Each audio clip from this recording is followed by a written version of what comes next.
So I was wrapping up my evening viewing. I watched a little bit of Glee, and then I watched a Daily Show. And Glee, I get curious about kind of cultural phenomenon, and I have this sense that Glee is growing in its popularity. They did a Madonna special.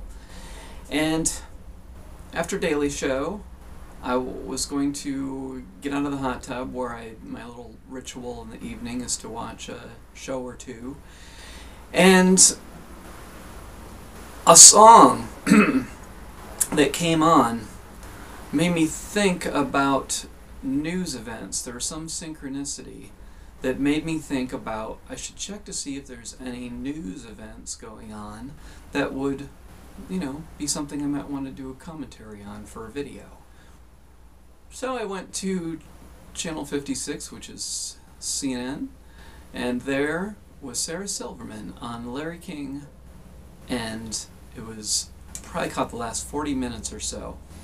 And I thought, wow, there's probably nobody else that I would rather listen to on TV. Because she is so honest. She's, throughout the entire interview, present, reacting non-verbally to everything that he's saying as he's forming a question. Every little thing that she's doing is, I think, quite a conscious attempt to be present in the interview. And towards the end of the interview, she was asked to make a comment on Sarah Palin because his producer wanted to have her say something. Which, she could have said, oh, everybody's talking about Sarah Palin, I don't really have anything to say that hasn't been said or whatever. Instead, she said something to the effect of, in what perspective or what aspect of Sarah Palin? You mean her posing in Playboy? I think she should do it. And I thought, that is so great, because it makes a subtle commentary, whether it's consciously intended or not. It could be just trying to say something that's humorous, and it's humorous in part because it's unexpected, but I also took it to be funny because it has a potential commentary of Sarah Palin would not be interesting to anyone if she was not, symmetrical. In other words, traditionally attractive.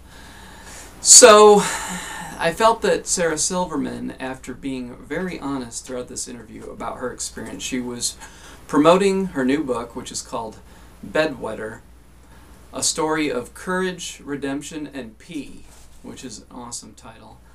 And it's in part about how she, wetting her bed later into her teen years, continued.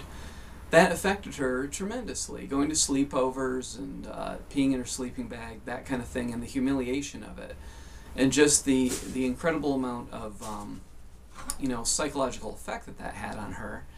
And how that impacted her sense of fear when it came to performing stand-up, because she is incredibly courageous as a performer, because a lot of the things that she says, on some level, could incite people to yell and scream or, become aggressive in some way, because she's very politically incorrect. But she said, compared to the humiliation of, peeing her bed at a sleepover or peeing a sleeping bag, it's not something to be afraid of people not liking her jokes.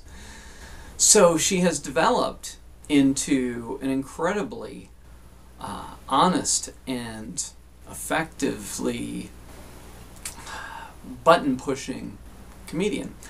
And I think that that's what good comedians do.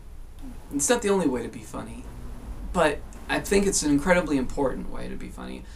I felt that, to be alive and seeing Lenny Bruce, for example, when he was doing his routines would have just been an incredibly powerful awakening experience.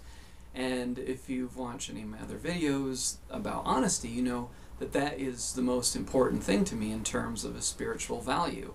And I think that's why Sarah Silverman is so fascinating to me. The way she communicates, she was trying to answer everything that Larry King put to her with honesty, as honest as she could be. That it wasn't just about trying to be cute or clever or whatever, it was trying to answer honestly. And when you go to the core of issues that she has joked about in terms of, you know, AIDS and rape and other kinds of things that are totally taboo, she talked about the idea that it's not about those issues that she is making fun of those things. She is making fun of herself. And I would add to that that she is, even if she is, you know, the buffoon in the telling of the joke, she's making fun of different cultural attitudes towards people.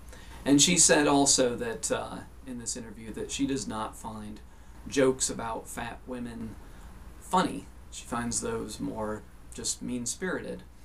And that she said that many sitcoms are about some overweight guy and his attractive wife. That's the formula in a lot of sitcoms that have been popular, and that basically overweight women have their sexuality removed, and that's a double standard that doesn't apply towards men, in her opinion.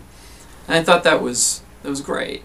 It's not that she is interested in just making fun of people to get a laugh like a lot of comedians.